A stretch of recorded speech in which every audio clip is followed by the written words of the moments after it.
बजाते हुए और जिस समय बीड़ा को बजाते हुए चले यमुना के किनारे पहुंच जाते हैं जहां पर भक्ति मैया बैठी हुई है। इधर जय का नाम है ज्ञान और वैराग्य। जैसे का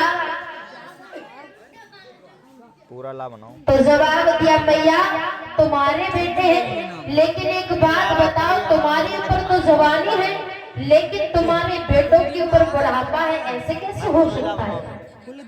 जवाब दिया महाराज बात तो यही है कि मेरे दोनों पुत्रों के ऊपर बुढ़ापा है और मेरे ऊपर जवानी है, दुख मुझे इसी बात का है।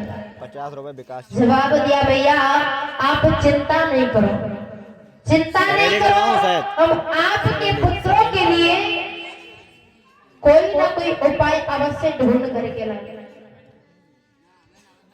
कहा ठीक है, जितनी जल्दी हो सके इतनी जल्दी हमारे पुत्रों के लिए कोई ना कोई उपाय आप ढूंढ करके जरूर लाएंगे। जवाब दिया आप चिंता नहीं करो। इधर देव ऋषि नारद ने देखा तो महाराज चले बद्रिका वन में पहुंच जाते हैं जहां देव ऋषि नारद के 4 भाई तपस्या कर रहे हैं। कौन चढ़ेगा? इधर 4 भाइयों ने देखा देव ऋषि नारद को तो पूछ लिया, जवाब दिया क्या बात है भैया, आपके चेहरे पर चिंता की लकीरें छा रही है, क्या बात है? अरे यार हमको जवाब दिया भैया हमें चिंता तो है, बहुत बड़ी बात की चिंता लगी हुई है। जवाब दिया बात बताइए बात क्या है?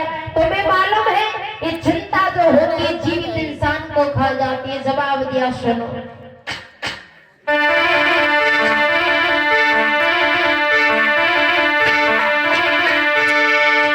चिंता से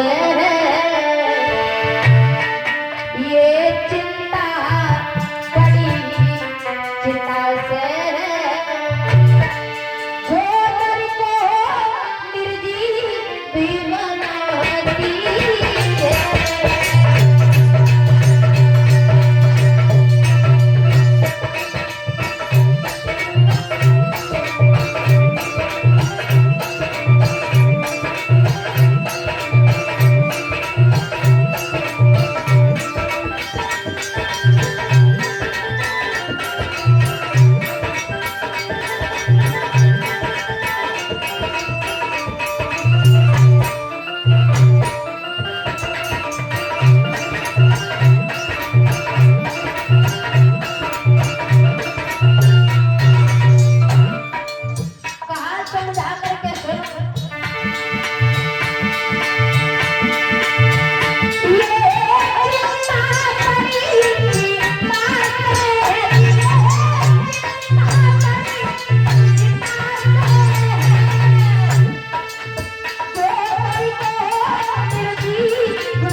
की को भाती है,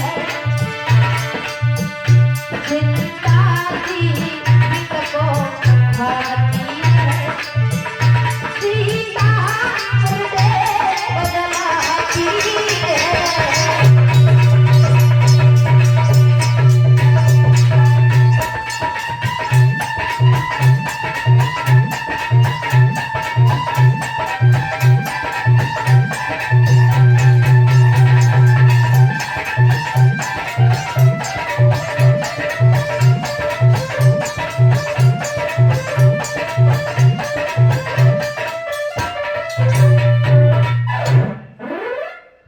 इधर जैसी कहा कि सुनो बात बताओ, बात क्या है? क्यों? क्योंकि चिंता जो होती है जीवित इंसान को खा जाती है, इसलिए ये चिंता छोड़ करके चिंतन करो, भजन करो भगवान।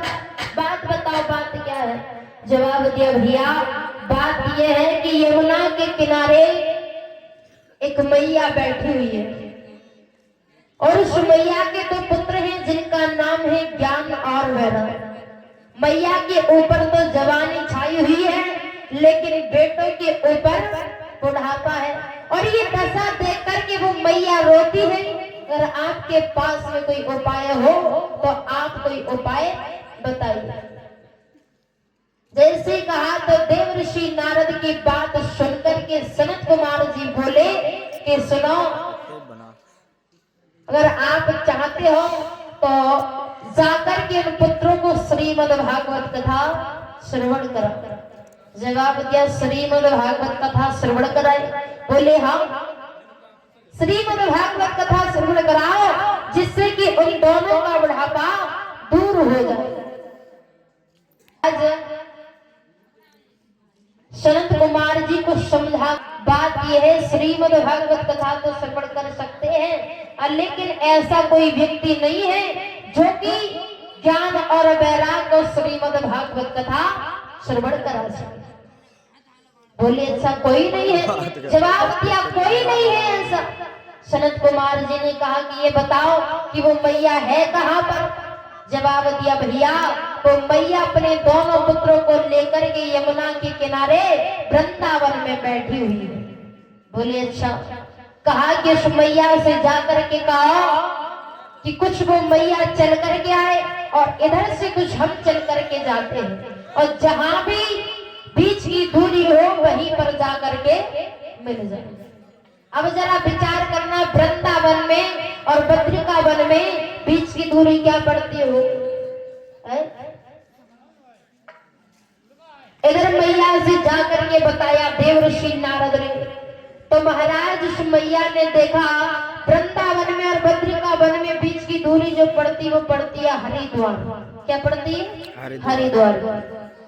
इधर उस मैया से कहा तो वो मैया दोनों पुत्रों को लेकर के चली, और जब दोनों पुत्रों को लेकर के चली, चलती जा रही है, हरिद्वार में पहुंच जाती। इधर सनत कुमार जी पहुंचे हैं, ताली बजा करके 2 लाइन का कीर्तन बोलेंगे। उसके बाद में भैया जी आने वाले श्रवण करेंगे।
हाथ निकाल लो इधर भैया, उठा ले दोनों हाथ, सर्दी नहीं लगेगी, ठीक है? हाँ जो खड़े हैं वो बैठ जाने का। बैठ जाओ। देखो भगवान की कथाएं खड़े होकर के नहीं सुनते हैं, और जो लोग भगवान की कथा खड़े होकर के सुनते हैं ना, तो अगले जन्म में वृक्ष बन जाओगे, ध्यान रखना है। बैठिया। हाँ, और उठा लो दोनों हाथ भैया, पीछे वाले भैया उठा लो, उठाओ दादा इधर। हाँ सभी उठा लो। अच्छा एक बात बताओ, भगवान ने किन किन हाथ दिए, किन किन के हाथ है, उठा के दिखाओ एक बार। हाँ ये बात सबके हाथ है, एक है दो, देखो जिनका एक है वो एक उठाइए, और जिनके दो है वो दो उठाइए, ठीक है। उठा लो, जिनके ना हो तो उनकी तो खैर मजबूरी है ना। हाँ, और जिन्हें दिए भगवान ने हाथ, वो सीधे सीधे हाथ उठाओ और बोले ताली बजा कर कि तेरा कन्हैया मैया करता कमाल, वो करता कमाल, और तेरो नंदलाल मैया, तेरो नंदलाल।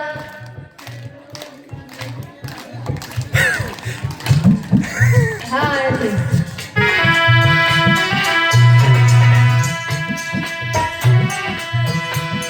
अरे हाथ नीचे की करो, उठा लो। तेरा कन्हैया मैया करता कमाल, वो करता कमाल, और तेरो नंदलाल मैया, तेरो नंदलाल, तेरो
नाचना कौन कौन जानती है माता बहन?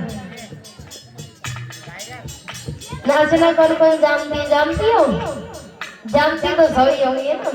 ऐसे आज के जमाने में ऐसी कोई माता बहन नहीं है जो नाचना नहीं जानती हो, है? और इधर भैया तुम लोग जानते हो? कैमरामैन जानते हो तो खड़े आ जाओ। बहुत खुशी की बात है, खड़े आ जाओ, खड़े आ जाओ भैया। नहीं बैठ के नहीं, खड़े आ जाओ। देखो एक बात बताएं, भगवान के दरबार में कभी भी किसी भी प्रकार की शर्म नहीं करनी चाहिए। क्यों? क्योंकि जो भगवान के दरबार में नाचता है ना, उसे द्वार द्वार पर नाचने की कभी भी जरूरत नहीं पड़ती। ये बात ध्यान रखना। खड़े जाओ भैया नाचने। हाँ ये बात। और इधर से माता में तुम खड़ी आ जाओ। भैया। ऐसे भैया नाच नाचने वाले भैया आए। हम उठाएंगे, ठीक है।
भैया उठा लो सभी लोग।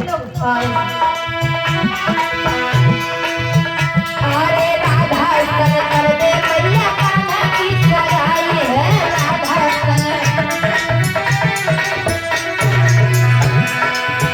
और बिगड़ गयो तेरे छोटा कन्हई है,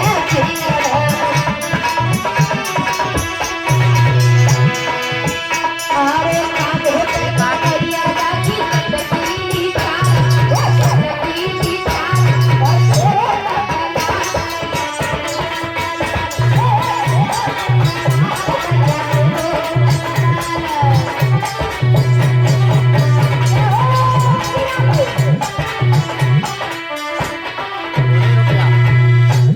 बोले गोविंद भगवान की जय, कन्हैया लाल की जय। और आइए आगे की कथा सुनेंगे भैया जी के मुखारबिंद से।